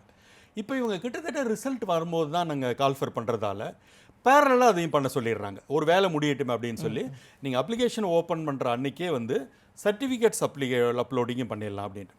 இதில் எந்தெந்த சர்டிஃபிகேட்ஸ் எல்லாம் தேவைப்படும் அப்படின்னு சொல்லி பார்த்தீங்கன்னா, அடிப்படை உங்களோட +2 மார்க் ஷீட்டு. நம்மளோட +2 மார்க் ஷீட் எப்படியுமே ஒரிஜினல் நமக்கு கைக்கு வரத்துக்கு ரொம்ப டைம் எடுக்கும். நீங்கள் என்ன பண்ணலான்னா, ரிசல்ட் வந்த மறுநாள் உங்கள் ஸ்கூலுக்கு போனீங்கன்னா உங்கள் ஹெட் மாஸ்டர் அல்லது பிரின்ஸிபால் சிஸ்டத்துலேருந்து ஒரு பிரிண்ட் அவுட் எடுத்து ஒரு சாப்பா போட்டு பச்சைக்கில் கையெழுத்து போட்டு கொடுப்பார். இதுதான் ஒரிஜினல் வர வரைக்குமான ஒரிஜினல். இதை வச்சுக்கணும். டிசி ட்ரான்ஸ்ஃபர் சர்டிஃபிகேட் அவங்க சம்மர்லேயே ரெடி பண்ணி வச்சுருப்பாங்க. இந்த மார்க் ஷீட் வாங்கும்போது டிசியும் கேட்டு நீங்கள் வந்து வாங்கிக்கணும். இது ரெண்டும் கிட்டத்தட்ட எல்லாருக்கும் தேவைப்படுற பேசிக் டாக்குமெண்ட். இப்போ இடஒதுக்கீடு சம்மந்தப்பட்டவர்களுக்கு கம்யூனிட்டி சர்டிஃபிகேட் தேவை. கம்யூனிட்டி சர்டிஃபிகேட் பார்த்தீங்கன்னா இப்போ எல்லாம் டிஜிட்டல் ஆகிடுச்சு. ஒரு காலத்தில் வந்து கார்டாக இருந்துச்சு, பேப்பராக இருந்துச்சு, எல்லாம் வந்து இப்போ மாதிரி டிஜிட்டலாக வந்துருச்சு. இந்த டிஜிட்டலில் இருக்க அட்வான்டேஜ் என்னென்னா, ஒரிஜினல் ஜெராக்ஸுங்கிறதுக்கான வேலையே இல்லை. நீங்கள் அழகாக கியூஆர் கோடில் கூட ஸ்கேன் பண்ணி யூஸ் பண்ண முடியும். ஸோ யாருக்கிட்டலாம் டிஜிட்டல்லையும் நீங்கள் டக்குன்னு டிஜிட்டல் அப்ளை பண்ணி நீங்கள் வாங்கிக்கலாம். அது ஒரு வசதி. இதற்கு அடுத்த சர்டிஃபிகேட் யாரெல்லாம் இந்த போஸ்ட் மெட்ரிக் ஸ்காலர்ஷிப்னு சொல்லுவாங்க, பிசி எம்பிசி எஸ்சி எஸ்டிக்கு வந்து தமிழ்நாடு அரசாங்கம் தருகிற ஸ்காலர்ஷிப்பு, அவங்க எல்லாமே வந்து இன்கம் சர்டிஃபிகேட் வந்து கண்டிப்பாக வச்சுருக்கணும். இது வந்து ஒரு டாக்குமெண்ட். இதற்கு அடுத்த நிலையில் பார்த்தீங்கன்னாக்கா முதல் தலைமுறை பட்டதாரி ஒன்று இருக்குது. அது என்னன்னு கேட்டிங்கனாக்கா, உங்கள் குடும்பத்தில் ஏற்கனவே தாத்தா பாட்டி அப்பா அம்மா அக்கா அண்ணன் யாரும் பட்டதாரி இல்லைன்னா நீங்கள் முதல் தலைமுறை பட்டதாரி. உங்களுடைய படிப்பு செலவை தமிழ்நாடு அரசு எடுத்துக்குது முழுசா. ஸோ இதுவும் வந்து ஒரு ஒரு இல்லை முழுசான்னு சொல்கிறத விட அவங்களோட டியூஷன் ஃபீயை எடுத்துக்குது. இதற்கான தகுதி அப்படிங்கிறது முதல் தலைமுறை அது மட்டும் இருந்தால், இதுக்கு முன்னால் யாரும் இருக்கக்கூடாது. இதில் ஒரு இது நீங்கள் முழுசான்னு கேட்டது ஒரு நல்ல கேள்வி. அவங்களுடைய கல்வி கட்டணத்தை வந்து எடுத்துக்குது. இப்போ இதை 7.5% பார்த்தீங்கன்னா முழு செலவுலையும் ஹாஸ்டல் உட்பட எடுத்துக்கிறாங்க. வேற முதல் தலைமுறையை பொறுத்தவரைக்கும் டியூஷன் ஃபீன்னு சொல்லப்படுற அவங்களோட கல்வி கட்டணத்தோட காம்பனண்ட்டை மட்டும் அரசாங்கம் செலுத்தும். அதில் எகெயின் பார்த்தீங்கன்னாக்கா டெஃபினேஷன் இப்போ இது வரைக்கும் யாரும் இல்லைங்கிறது. அதே நேரத்தில் இப்போ வந்து ஒரு பையனோட அண்ணன் வந்து இப்போ பிஎஸ்சி படிச்சுக்கிட்டு இருக்காரு, 3rd இயரில் இருக்கார். இப்போ இவர் எலிஜிபிள், ஏன்னா அவர் இன்னும் பட்டதாரி ஆகலை, அவர் இன்னும் முடிக்கலை. அதே நேரத்தில் ஒரு பையனோட அண்ணன் வந்து போன வருஷம் லா காலேஜில் சேர்ந்து அந்த சர்டிஃபிகேட் வாங்கிட்டாரு, அவர் அந்த பயன்பட்டுட்டாருன்னா இவருக்கு கிடைக்காது. ஏன்னா அவர் தான் முதல் தலைமுறை. அப்போ வந்து இதான் அப்போ ஒரே குடும்பத்தில் 2 பேர் வந்து முதல் தலைமுறையில் படிக்கிற வாய்ப்பு இருக்குது அப்படின்னு சொல்கிறீங்களா? இல்லை, படிக்க முடியாதுன்னு சொல்ல முடியாது. முதல்ங்கிறது ஒரு முதல் தானே இருக்க முடியாது, 2 முதல் இருக்க முடியாது. இல்லை, ஸோ ஆல்ரெடி வாங்கிட்டார் ஒருத்தர், அதை அவைல் பண்ணிட்டாருன்னா தங்கச்சிக்கோ அது கிடையாது. வாங்கலை அவர். ஏன்னா இந்த முதல் தலைமுறை பட்டதாரி ஃபெசிலிட்டிங்கிறதே ப்ரொஃபஷனல் கோர்சஸ்க்கு மட்டும்தான், ஆர்ட்ஸ் அண்ட் சயின்ஸுக்கு கிடையாது. அப்போ ஒருத்தர் ஆர்ட்ஸ் அண்ட் சயின்ஸில் படிச்சுக்கிட்டு இருக்காரு, ஃபைனல் இயரில் தான் இருக்காரு, இன்னும் ஒரு பட்டதாரியும் ஆகலை, வாங்கவும் இல்லைங்கிறதால அவங்க அடுத்த வாரிசு தம்பி தங்கச்சிக்கு அது எலிஜிபிளாக இருக்கும். இது ஒரு சர்டிஃபிகேட்ஸு. இது எல்லாம் நம்ம ரெடி பண்ணி வச்சுக்கிட்டு இதை ஸ்கேன் பண்ணி அதே நேரத்தில் பேரலாக நம்ம அடுத்த கட்டம் பேசலாம் சார். ஒரு நேர் வந்து வாட்ஸ்அப் மூலமாக கேட்டிருக்காங்க, பாண்டிச்சேரியிலேருந்து அபிநயா. ஸோ அவங்க வந்து தமிழ்நாடுல இருக்கக்கூடிய கவுன்சிலிங்கில் அந்த கவுன்சிலிங்கில் கலந்துக்கலாமான்னு கேட்டிருக்காங்க. ஓபிசி 185 கட் ஆஃப் வரணும் அப்படின்னு சொல்லியிருக்காங்க. இவங்களுக்கு வந்து 2 ஆப்ஷன்ஸ் இருக்குது. ஒன்று என்னன்னு கேட்டிங்கன்னா, அண்ணா பல்கலைக்கழகத்திலே அதர் ஸ்டேட்ஸ் கோட்டா அப்படின்னு ஒன்று இருக்குது, அதில் விண்ணப்பித்து இவங்க சேர முடியும்.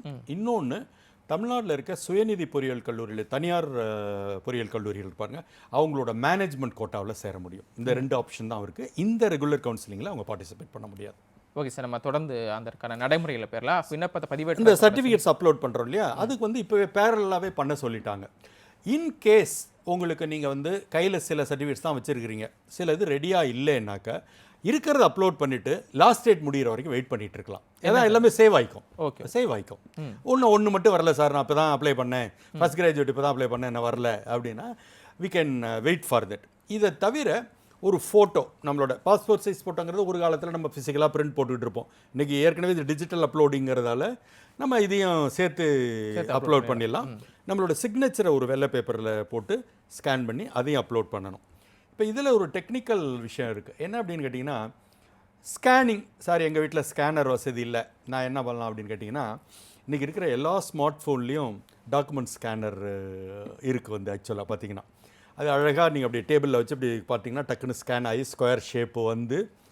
அதில் இன்னொரு வசதியும் இருக்குது. என்ன அப்படின்னா, ஒவ்வொரு டாக்குமெண்ட்டுமே இத்தனை சைஸ் எம்பி கேபி சைஸுக்கு மேலே போகக்கூடாதுன்னு ஒரு கண்டிஷன் கொடுத்துருக்காங்க. அதுக்கு என்ன? அப்போ இந்த நீங்கள் ஸ்கேன் பண்ணும்போதே அது காமிக்கும். அதில் குறைக்கிறதுக்கான வசதி அந்த ஆப்லேயே இருக்குது. உங்களுக்கு அந்த சைஸை குறைக்கிறதுக்கு எல்லாம் முடிச்சிடலாம்.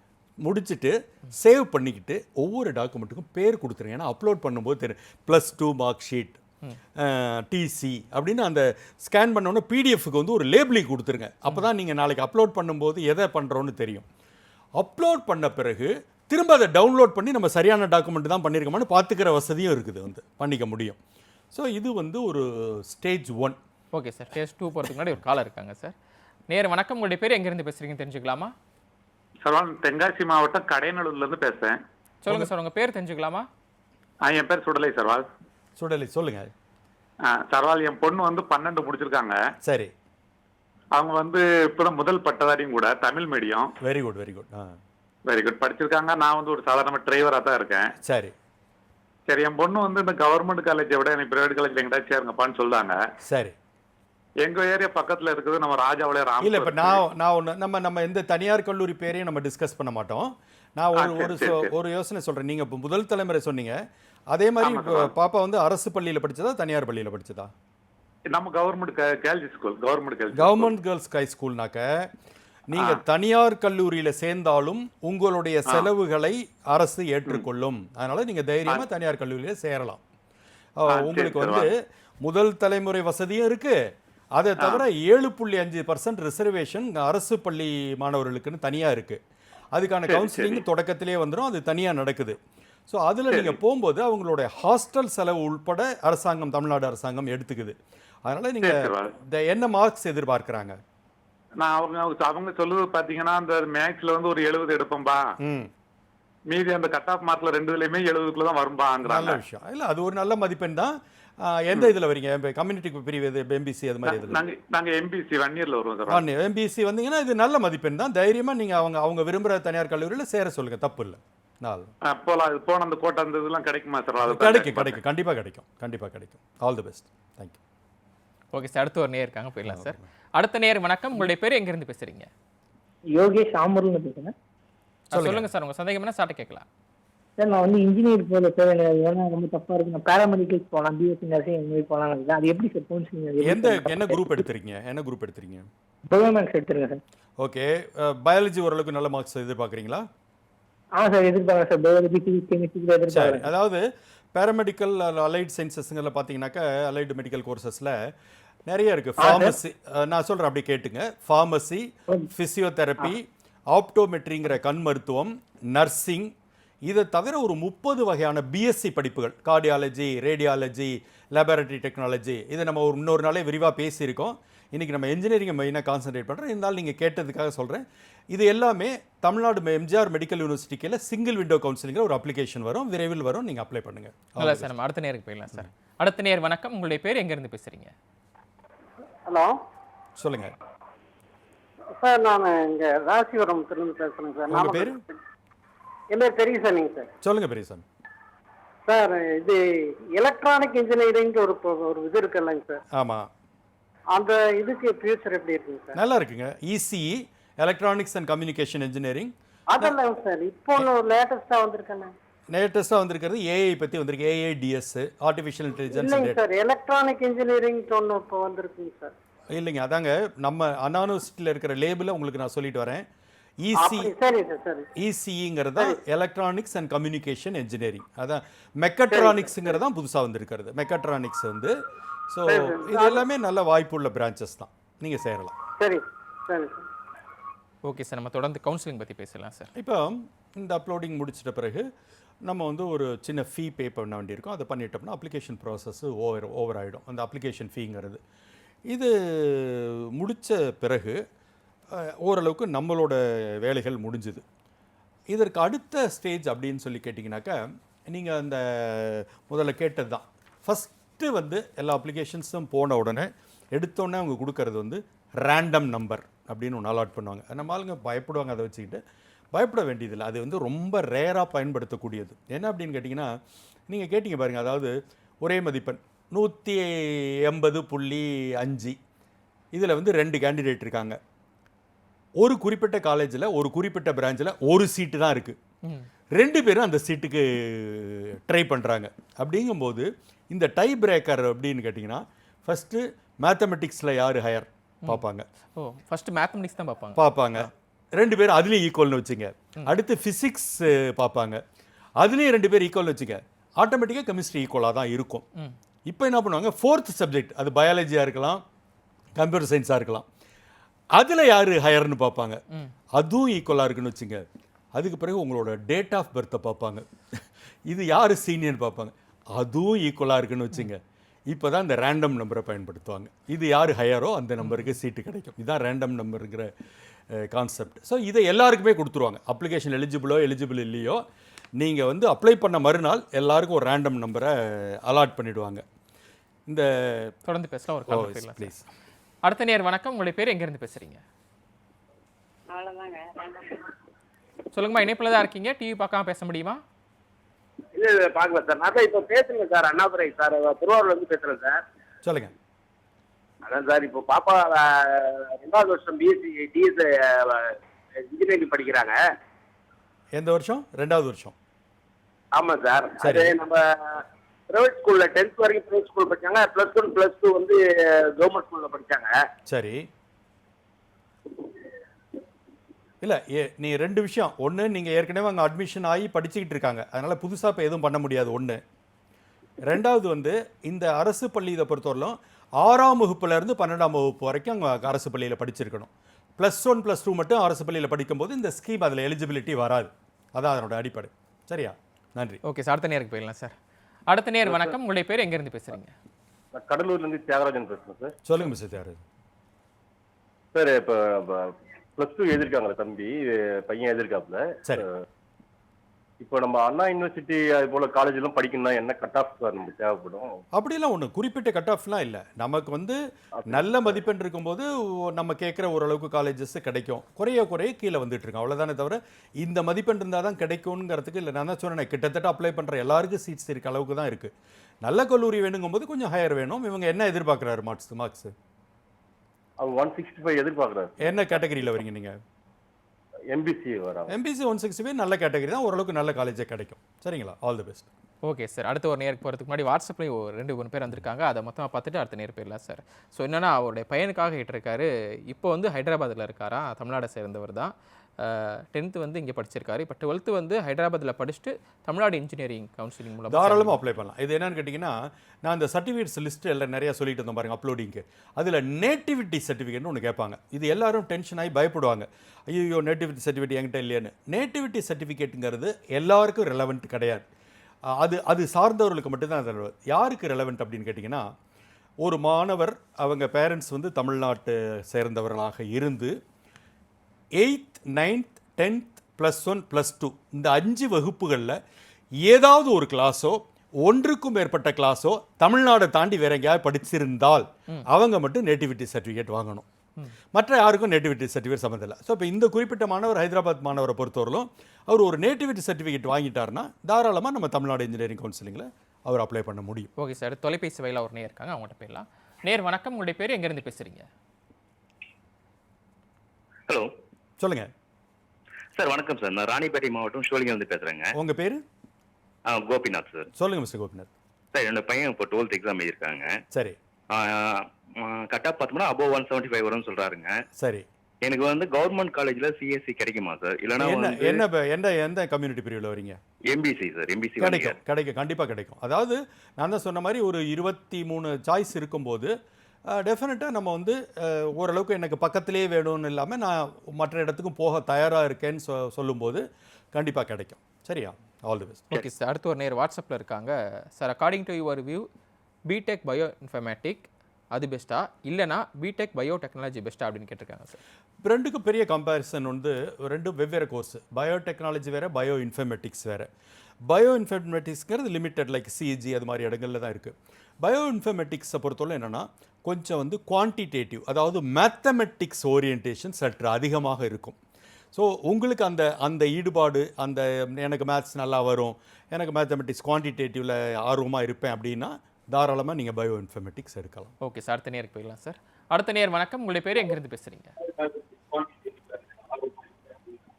சார், கொஞ்சம் டிவி பார்க்காம பேச முடியுமா? கொஞ்சம் தள்ளி வந்துடுங்க. எங்கேருந்து பேசுகிறீங்க? உங்கள் பேர் என்ன? ஹலோ, சொல்லுங்கள் சார், இணைப்பில் தான் இருக்கீங்க. சார் நான் கும்பகோணம் திருவிசனூர்லேருந்து பேசுகிறேன் சார். சொல்லுங்கள், உங்கள் பேர்? கும்பகோணம் திருவிசனூர்லேருந்து ரமேஷ். சொல்லுங்கள் சார். Right, okay sir. என் பையன் வந்து பராமெடிக்கல் படிக்கிறாப்புல. சரி. வெங்கடேஷ். சரி, சொல்லுங்கள். வெங்கடேஷ் படிக்கிறாப்புல. அவங்க வந்து பையன் வந்து யாரோ சொல்லி நீங்கள் கேட்குறீங்க. இசிஎஸ்சி பிள்ளை. இல்லை நம்ம இல்லை பரவாயில்ல. நீங்கள் யாரோ இன்னொருத்தர் சொல்லி கேட்குறீங்க. அதை யாராவது நேரடியாக கேட்டால் நல்லாயிருக்கும். நன்றி.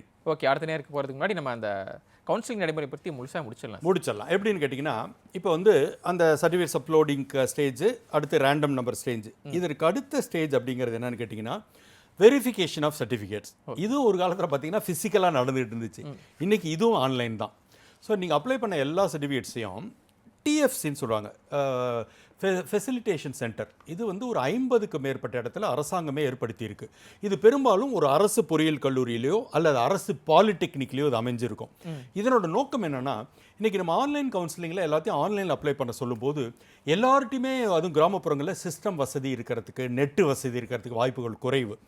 அப்போ இவங்க என்ன பண்ணுறாங்கன்னா, பெரும்பாலும் இந்த ஒரு ப்ரைவேட் ப்ரௌசிங் சென்டரை தேடி போகிறாங்க, இல்லை ஏதாவது காலேஜை தேடி போகிறாங்க. அதற்கு பதிலாக எந்த செலவும் இல்லாமல் இலவசமாக அரசாங்கமே இந்த ஃபெசிலிட்டேஷன் சென்டரில் பண்ணி கொடுக்குது உங்களோட கவுன்சிலிங் ஹெல்ப்பை. இது வந்து 50க்கு மேற்பட்ட இடங்களில் இருக்குது. இந்த ஃபெசிலிட்டேஷன் சென்டரில் சர்டிஃபிகேட் வெரிஃபிகேஷன் அவங்களே பண்ணிவிட்டு, உங்களுக்கு நியர்பை எங்கே இருக்கோ அங்கேருந்து ஏதாவது குறைபாடு இருக்குது, இந்த சர்டிஃபிகேட் நீங்கள் அப்லோட் பண்ண மறந்துட்டீங்க, இது சரியாக இல்லை அப்படின்னா, உங்களோட சொன்ன பாருங்கள், ஒரு மெயில் ஐடி, ஒரு ஃபோன் நம்பர் இருக்குது, அதுக்கு கம்யூனிகேஷன் வரும். வந்த உடனே நீங்கள் எடுத்துகிட்டு போய் அந்த நியர்பையில் இருக்கிற அந்த ஃபெசிலிட்டேஷன் சென்டரில் கொடுத்துட்டிங்கன்னா உங்கள் வேலை முடிஞ்சு போச்சு. ஸோ இது இப்போ ஆன்லைனில் தான் வெரிஃபிகேஷன் முடித்த பிறகு. ஆனால் ஸ்போர்ட்ஸ் கோட்டாவுக்கு மட்டும் நேரில் வரணும், எல்லாருமே சென்னைக்கு வரணும். என்ன சார் அதுக்கு என்ன காரணம்னா, சர்டிஃபிகேட்ஸ் ரொம்ப அதிகம். உங்களுக்கு வந்து ஒரு 50க்கு மேற்பட்ட சர்டிஃபிகேட்ஸ் வந்து, அதனால் வந்து பார்த்தீங்கன்னாக்கா இப்போ பல விஷயங்கள் வந்து இவங்க இப்போ ஒரு மார்க் ஷீட்டு இந்த மாதிரி விஷயம்லாம் வந்து இவங்க கவர்மெண்ட்டோட டைப் வச்சே வெரிஃபை பண்ணிப்பாங்க. நீங்கள் பார்த்தீங்கன்னா உங்களோட +2 ரெஜிஸ்ட்ரேஷன் நம்பரில் என்டர் பண்ணிங்கனாலே மார்க்ஸ் அவங்க டைரக்டரேட் ஆஃப் ஸ்கூல் எஜுகேஷன்லேருந்து வாங்கி ஆட்டோமேட்டடாகவேலாம் பண்ணி வச்சுருக்காங்க. வேற இந்த ஸ்போர்ட்ஸுங்கிறது தனிப்பட்டது. அப்போ இது இந்த அகாடமி அங்கீகரிக்கப்பட்ட அகாடமியா, அதில் தான் நீங்கள் விளையாண்டுருக்கிறீங்களா, ஒரு 50 சர்டிஃபிகேட் வச்சுருப்பீங்க. ஸோ இதெல்லாம் வந்து ஃபிசிக்கல். அதனால் இதுக்கு மட்டும் சில நாட்கள் ஷெட்யூல் போட்டு சென்னையில் வந்து ஸ்போர்ட்ஸ் வெரிஃபிகேஷன் பாங்க. சார் நம்ம நடைமுறை கொடுத்து பேசிட்டு வரோம், தொடர்ந்து நீங்கள் சொல்லலாம். அதாவது இப்போ இந்த இது பண்ணும்போது ரேங்க் லிஸ்ட் போடுவாங்க. அப்போ 1,75,000 பேர் பண்ணியிருக்காங்கன்னா மொத்தத்துக்குமான ரேங்க் லிஸ்ட் 200க்கு 200ல் தொடங்கி 199.75 இப்படி குறைஞ்சிக்கிட்டே வரும். மொத்த பேருக்கும் ரேங்க் லிஸ்ட் வந்துடும். இதில் 2 வகையான ரேங்க் லிஸ்ட் இருக்கும். ஒரு உதாரணமாக 2 வகை என்னென்னா, general rank list, community rank list. உதாரணமாக ஒரு கேண்டிடேட் இருக்கார், அவரோட ஜென்ரல் ரேங்க் வந்து 80,000 அப்படின்னு இருக்குன்னு வச்சுங்க. அவர் எம்பிசியில் வரார். திரும்ப எம்பிசிக்கு எத்தனை பேர் விண்ணப்பிச்சிருக்காங்கன்னு எடுத்து அதுக்குள்ளார ஒரு ரேங்க் வரும். இவரோட ரேங்க் அதில் 50,000 இருக்கும். இந்த கம்யூனிட்டி ரேங்கிங் தான் நமக்கு மோர் ரெலவெண்ட் தென் ஜென்ரல் ரேங்கிங். இதை நம்ம எடுத்துக்குவோம். இதுக்கு எடுத்துகிட்ட பிறகு இந்த ரேங்க் லிஸ்ட் அனௌன்ஸ் பண்ண பிறகு சமீப ஆண்டில் இன்னொரு புது இதை இன்ட்ரடியூஸ் பண்ணாங்க, கிரீவன்ஸ் ரீட்ரஷல்னு சொல்லி.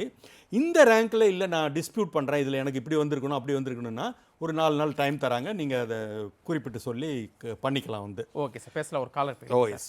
நேர் வணக்கம், உங்களுடைய பேர் எங்கேருந்து பேசுகிறீங்க?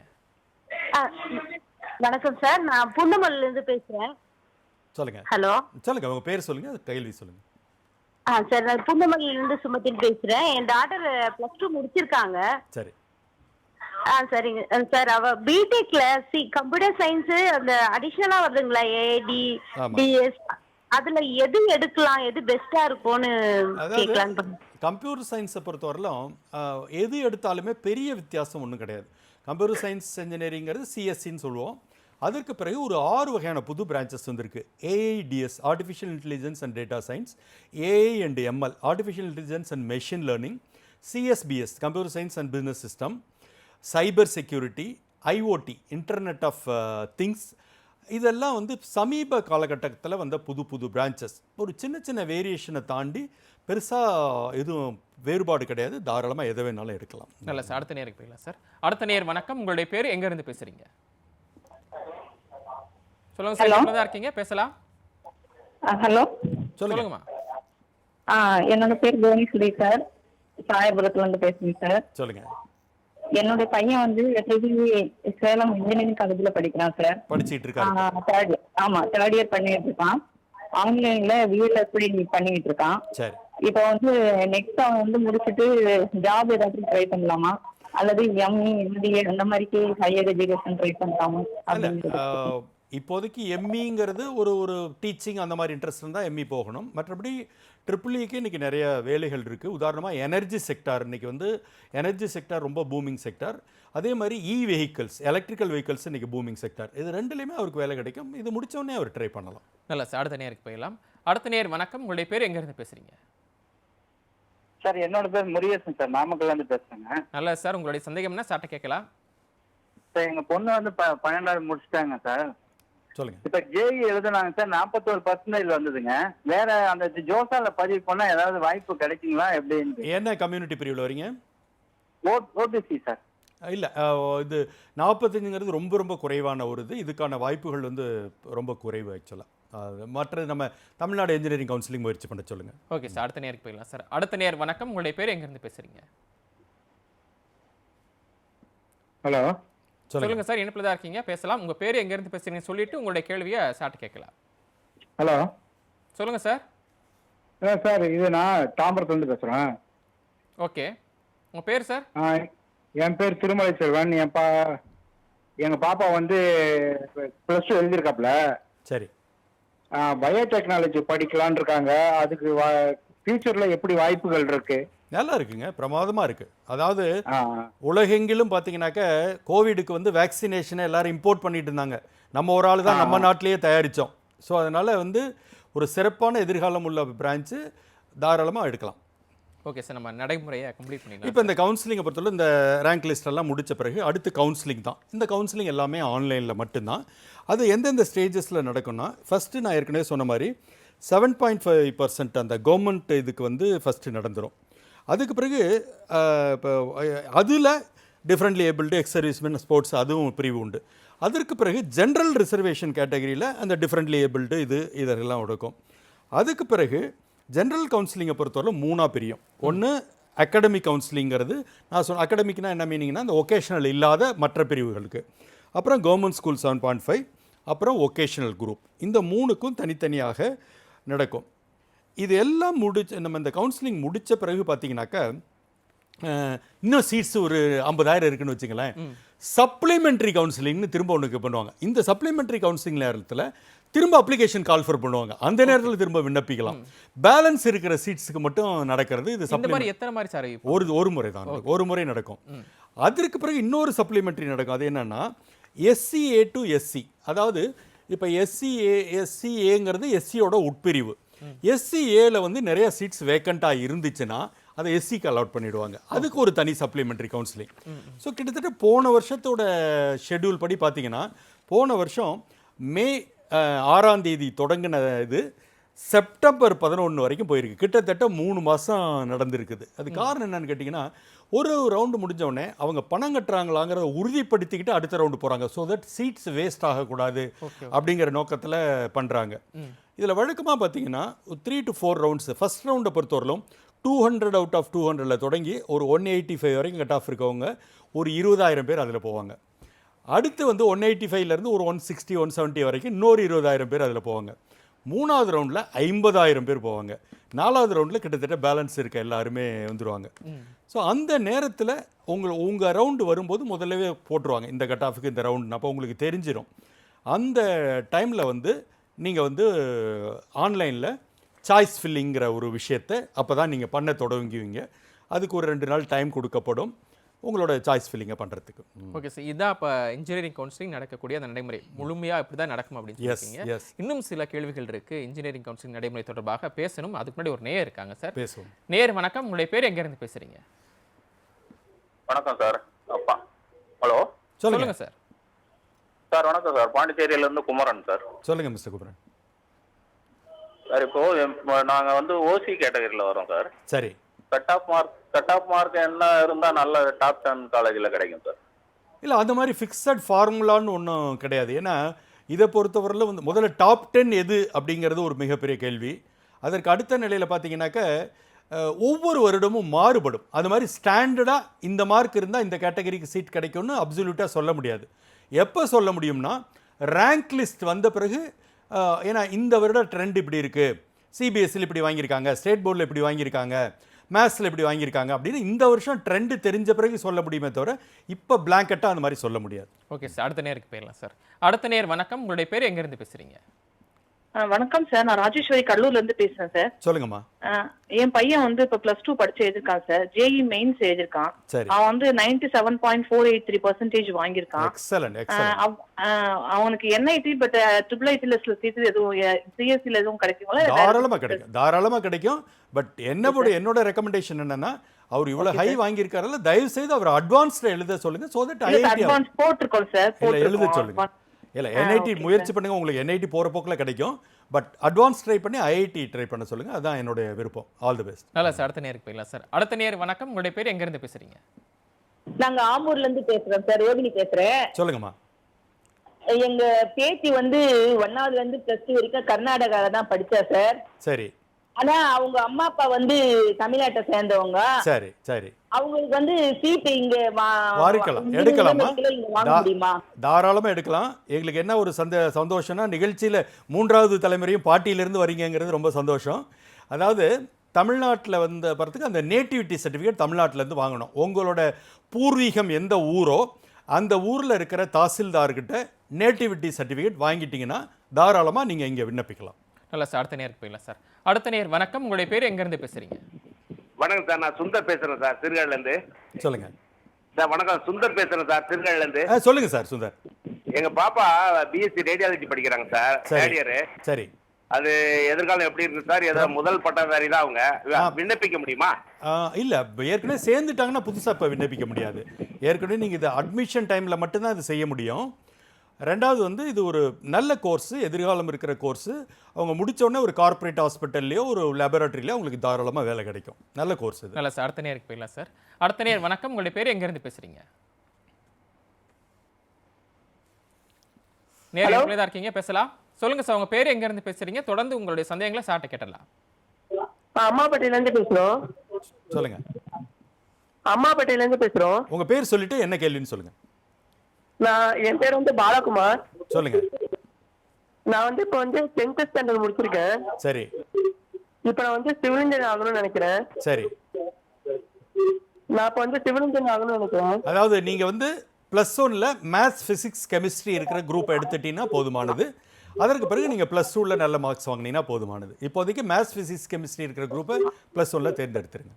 ஓகே சார், நிறைவாக ஒரு கலர் போயிட்டு நம்மளுடைய கேள்விகளுக்கு போயிடலாம் சார். அடுத்த நேர் வணக்கம், உங்களுடைய ஊர் பேர், உங்களுடைய பேர் சொல்லிட்டு சார்ட்ட சந்தேகங்களை கேட்கலாம். சார் நான் சேலம் கோமதி சார். சொல்லுங்க. எங்க பாப்பா இப்போ 12th இப்போ எக்ஸாம் முடிச்சிருக்கா. சரி. பாப்பா இப்போ வந்து 140 இல்லைன்னா 150 கட் ஆஃப் வரும்னு சொல்றாங்க. சரி. அது வந்து இப்போ பெண் பிள்ளைங்கள்லாம் இப்போ ட்ரிபிள்இலாம் எடுக்கலாமா? தாராளமாக எடுக்கலாமா. அதாவது ஒரு காலத்தில் மாதிரி இல்லை. இன்னைக்கு வந்து இந்த பிரான்ச் தான் பெண்களுக்கு, இந்த பிரான்ச் பெண்களுக்கு இல்லைங்கிற வித்தியாசமே எதுவுமே கிடையாது. ட்ரிபிள்இ வந்து தாராளமாக பெண்களுக்கு எதிர்காலம் உள்ள நல்ல பிரான்ச். தயவு செய்து எடுக்க சொல்லுங்க. All the best. சார் சொல்லுங்க. இல்லை சார், வேலையில் ப்ராப்ளம்லாம் இருக்குல்லங்க சார்? ஒரு ப்ராப்ளம் இருக்காது, ஒரு ப்ராப்ளம் இருக்கு. ஓகே, நல்லது, நன்றிம்மா. சார், இப்போ கவுன்சிலிங் தவிர்த்து இல்லை கவுன்சிலிங் மூலமாவோ அண்ணா பல்கலைக்கழகத்துக்கு கீழே இருக்கக்கூடிய இன்ஜினியரிங் காலேஜ் தவிர்த்து வேற எந்த மாதிரியான வேற இன்ட்ரெஸ்டிங்லி பார்த்தீங்கன்னாக்கா தமிழ்நாடு அக்ரிகல்ச்சரல் யூனிவர்சிட்டியில் 4 கோர்ஸ் இருக்குது. அக்ரிகல்ச்சர்ல இன்ஜினியரிங் இருக்கு. அது நிறைய பேருக்கு தெரியாது. இது கவுன்சிலிங் தேவையா? அது வந்து அண்ணா பல்கலைக்கழகத்துக்கு சம்மந்தம் இல்லை. இது வந்து நம்ம அக்ரிகல்ச்சர் யூனிவர்சிட்டி விண்ணப்பிக்கிறோம் பாருங்க, அங்கேயே single window counselling, BSc agri மற்ற படிப்புகளாம், அந்த படிப்புகளோட சேர்த்து தான் இந்த கவுன்சிலிங் நடக்கும். வந்து அதில் பார்த்தீங்கன்னா ஒரு 4 விதமான இன்ஜினியரிங் படிப்பு இருக்கு. அக்ரிகல்ச்சரல் இன்ஜினியரிங் அப்படின்னு ஒன்று இருக்கு. தென் வந்து பயோடெக்னாலஜி இருக்கு. அப்புறம் வந்து எனர்ஜி அண்ட் என்விரான்மெண்டல் இன்ஜினியரிங் இருக்கு. ஃபுட் டெக் இந்த இது இருக்கு. இதெல்லாம் வந்து ஆனால் அக்ரிகல்ச்சர் யூனிவர்சிட்டிக்கு தனியாக அப்ளை பண்ணணும். இதை தவிர வெட்டினரி காலேஜ், வெட்டினரி யூனிவர்சிட்டியில் 2-3 இன்ஜினியரிங் இருக்குது. ஒன்று வந்து பார்த்தீங்கன்னாக்கா டைரி டெக்னாலஜி, இன்னொன்று ஃபுட் டெக்னாலஜி, இன்னொன்று பவுல்ட்ரி டெக்னாலஜி. இதெல்லாம் வந்து பார்த்தீங்கன்னாக்கா அந்த பல்கலைக்கழகத்துக்கு நீங்கள் வெட்டினரி பல்கலைக்கழகத்தை அனுப்பணும். அடுத்து ஃபிஷரிஸ் யூனிவர்சிட்டி கீழே ஒரு இன்ஜினியரிங் இருக்குது, ஃபிஷரிஸ் இன்ஜினியரிங். அது வந்து நம்ம ஃபிஷரிஸ் பல்கலைக்கழகத்துக்கு அனுப்பணும். இதெல்லாம் கவுன்சிலிங்ல வராது. இந்த அண்ணா யூனிவர்சிட்டி கவுன்சிலிங்க்கு சம்பந்தம் இல்லாத இன்ஜினியரிங். ஓகே, அதுக்குன்னு தனி கவுன்சிலிங் நடக்குமா? தனி அந்தந்த யூனிவர்சிட்டிக்கு நம்ம அப்ளை பண்ணுறோம் பாருங்க, அவங்களோட கவுன்சிலிங்கில் அது நடக்கும். வந்து ஓகே சார், அதே மாதிரி இப்போ பிஇ பிடெக் தான் இந்த இன்ஜினியரிங் காலேஜ் தான், சாரி இந்த படிப்புகளுக்கு தான் கவுன்சிலிங் வச்சு எடுக்கிறாங்க. அதே மாதிரி இப்போ ஆர்கிடெக்சர் போனோம்னா அதுக்குன்னு தனி கவுன்சிலிங். ஆர்கிடெக்சர் அட்மிஷனும் நம்ம இன்ஜினியரிங் அட்மிஷனும் சற்று மாறுபட்டது. அது பிஆர்க். வழக்கமான நம்மளோட இன்ஜினியரிங்கிறது 4 வருட படிப்பு. ஆர்கிடெக்சர் வந்து 5 வருட படிப்பு. ஆர்கிடெக்சரை பொறுத்தவரை என்ன சற்று வித்தியாசம்னா, இப்போ நம்மளோட தமிழ்நாடு இன்ஜினியரிங் அட்மிஷனுக்கு வந்து என்ட்ரன்ஸ் கிடையாது. ஆர்கிடெக்சரை பொறுத்தவரைக்கும் நேட்டான்னு ஒரு என்ட்ரன்ஸ் எழுதணும். கவுன்சில் ஆஃப் ஆர்கிடெக்சர் நடத்துகிற ஆல் இண்டியா என்ட்ரன்ஸ் அது 200 மார்க்ஸுக்கு அது நடக்கும். 2-3 தடவை நடத்துகிறாங்க. எல்லாத்தையும் எழுதி நீங்கள் அதில் பெஸ்ட் ஸ்கோர் எடுத்துக்கலாம். இந்த 200 இந்த பக்கம் நம்ம இப்போ இன்ஜினியரிங் பொறுத்தவரையிலும் மேத்ஸ், ஃபிசிக்ஸ், கெமிஸ்ட்ரி தான் எடுத்துக்குவோம். ஆர்கிடெக்சரை பொறுத்தவரை நம்ம எழுதுகிற தமிழ் இங்கிலீஷ் உள்பட எல்லா மார்க்ஸையும் எடுத்துக்குவோம். அந்த எல்லா மார்க்ஸையும் சேர்த்து 200, நாட்டா 200, 400க்கு கவுன்சிலிங் நடக்கும். ஸோ இந்த நாட்டா வந்து 2 பேப்பர். ஒரு பேப்பர் வந்து உங்களுடைய மேத்தமெட்டிக்கல் ஆப்டிடியூட், ஜென்ரல் ஆப்டிடியூட். இன்னொரு பேப்பர் வந்து உங்களுக்கு டிராயிங் ஸ்கில்ஸ். ஏன்னா ஆர்கிடெக்சருக்கு டிராயிங் ஸ்கில் ரொம்ப முக்கியம். அது டெஸ்ட் பண்ணுறதுக்கான ஒரு பேப்பர். இந்த 2 சேர்த்து 200 மார்க். ஓகே, இதுக்கெல்லாம் இந்த மாதிரி காலேஜில் எங்கே சார் இருக்கு? இது வந்து எகைன் அண்ணா யூனிவர்சிட்டியே கால் பண்ணுவாங்க. இப்போ நம்ம இன்ஜினியரிங் கவுன்சிலிங்க்கு கால் பண்ணுற மாதிரி ஆர்கிடெக்சர் கவுன்சிலிங்க்கு தனியாக அட்வர்டைஸ்மெண்ட் வந்து கால் பண்ணுவாங்க. அண்ணா யூனிவர்சிட்டியோட நேரடி காலேஜுங்கிறது சாப்னு சொல்லப்படுற School of Architecture and Planning நம்ம அண்ணா யூனிவர்சிட்டி கேம்பஸ்லேயே இருக்குது. இதை தவிர 30க்கு மேற்பட்ட சுயநிதி தனியார் பொறியியல் கல்லூரிகள் ஆர்கிடெக்சர் சொல்லித்தராங்க. அது எகெயின் இந்த கவுன்சிலிங்கிலே வந்துடும். ஓகே சார், நீங்கள் சொன்ன இந்த இன்ஜினியரிங் கவுன்சிலிங் நடைமுறையில் முக்கியமான ஒன்று இந்த சாய்ஸ் ஃபில்லிங். அது நிறைய பேர் அந்த சாய்ஸ் ஃபில்லிங்கை ஃபில் பண்ணாமல் விட்டுருவாங்க. ஸோ அது மாணவர்கள் எப்படி பயன்படுத்திக்க? சாய்ஸ் ஃபில்லிங் ரொம்ப ரொம்ப கிரிட்டிக்கல். என்னன்னு கேட்டிங்கன்னா, நம்ம வந்து இப்போ இந்த சாய்ஸ் ஃபில்லிங் எல்லாருக்குமே என்ன ஒரு டவுட்டுன்னா, நான் எப்படி கண்டுபிடிக்கிறது அப்படிங்கிறது. முதல்ல நான் சொல்ல வேண்டியது என்னென்னா, சாய்ஸ் ஃபில்லிங்கில் குறைஞ்சது 200 சாய்ஸாவது கொடுங்க அப்படிம்பேன். நம்ம ஆளுங்க ஒரு 5, 6ன்னு கொடுத்துட்டு எனக்கு நாட் அலாட்டட்னு வந்துருன்னு சொல்லுவாங்க. 200 சாய்ஸாவது கொடுங்க, கம்மியாக கொடுக்கக்கூடாது. அது எப்படி கொடுக்கணும்னாக்க, இப்போ உங்களுக்கு வந்து ரிசல்ட் வந்த பிறகு உங்களோட கட் ஆஃப் நீங்கள் கால்குலேட் பண்ணிக்கலாம். 180 எம்பிசி அப்படின்னு வச்சுக்குவோம். அந்த tneonline.org சைட் சொன்னேன் பார்த்தீங்களா, அந்த சைட்டில் போன வருஷத்தோட கட் ஆஃப் எல்லாமே இருக்கும். அப்போ போன வருஷம் என்னுடைய கட் ஆஃபுக்கு எம்பிசிக்கு எந்தெந்த காலேஜில் எந்தெந்த பிரான்ச்செல்லாம் கிடைச்சிருக்குன்னு என்னால் ஜட்ஜ் பண்ணிக்க முடியும். அதுக்காக இந்த வருஷம் அதே தான் இருக்க போகுதுன்னா இல்லை, ஒரு 5 மார்க் எக்ஸ்ட்ரா வரைக்குமே நம்ம சேஃப்டிக்கு நோட் பண்ணி வச்சுக்கலாம். இந்த பேஸ் பண்ணி ஒரு சாய்ஸ் லிஸ்ட்டை எடுத்துக்கிட்டு இந்த சாய்ஸ் ஃபில்லிங் உள்ளே போனோம்னா, நான் ஏற்கனவே சொன்ன மாதிரி மேட்ரிக்ஸ், அந்த காலேஜில் அந்த பிரான்ச்சில் நம்ம கம்யூனிட்டிக்கு பிரிவுக்குள்ளே இப்போ இந்த நேரத்தில் சீட் இருக்கா இல்லையாங்கிறது இதை இழுத்து போட்டுக்கலாம். இப்படியே ஒரு 200 போட்டுக்கிட்டு வந்துட்டு அது எல்லாமே யூசர் ஃப்ரெண்ட்லி. சப்போஸ் நான் ஒரு சாய்ஸை நீங்கள் 10ல் போட்டுட்டீங்க, இப்போ 8ல் போடணும்னு நினைக்கிறீங்க, இழுத்து மேலே விட்டிங்கன்னா 8ல் போய் உட்காந்துக்கும். அவ்வளோதான். டக்குன்னு அது ஒரு பிடிஎஃப் ஆக்கி ஒரு பிரிண்ட் அவுட் எடுத்துகிட்டு ஃபிசிக்கலாக எல்லாம் பார்த்துட்டு திரும்ப போய் உள்ளே கரெக்ஷன் பண்ணலாம். நீங்கள் கடைசியாக என்ன பண்ணியிருக்கீங்களோ அது சேவ் ஆகிக்கும். எத்தனை முறை வேணாலும் சேஞ்சஸ் பண்ணிக்கிட்டே போகலாம். இதுதான் அடிப்படையில் சாய்ஸ் ஃபில்லிங். சாய்ஸ் ஃபில்லிங் பண்ணி சப்மிட் கொடுத்துட்ட உடனே மறுநாள் வந்து உங்களுக்கு அலாட்மெண்ட் வரும். இந்த அலாட்மெண்ட் வந்துட்ட பிறகு ஒரு ப்ரொசீஜர் இருக்குது. என்ன அப்படின்னு கேட்டிங்கனாக்கா, இதை நான் அப்படியே ஒத்துக்கிறேங்கிறது ஒன்று, அடுத்த லெவல் போகிறேன் அப்படிங்கிறது ஒன்று. இதுதான் அதனுடைய அடிப்படை. நல்ல சார், நிகழ்ச்சியில் பங்கேற்றுக்கொண்டு பொறியியல் கலந்தாய்வு குறித்து கிட்டத்தட்ட 1 மணி நேரம் ஒரு தெளிவான முழுமையான விளக்கம் கொடுத்தீங்க. நேர்களுக்கு நல்லபடியாக புரிஞ்சிருக்கும் அப்படின்னு நினைக்கிறோம். நேரத்தை ஒதுக்கி எங்களுடைய அரங்கத்திற்கு வந்து நிறைய விஷயங்கள் பகிர்ந்துக்கிட்டமைக்கு நன்றி சார். நன்றி.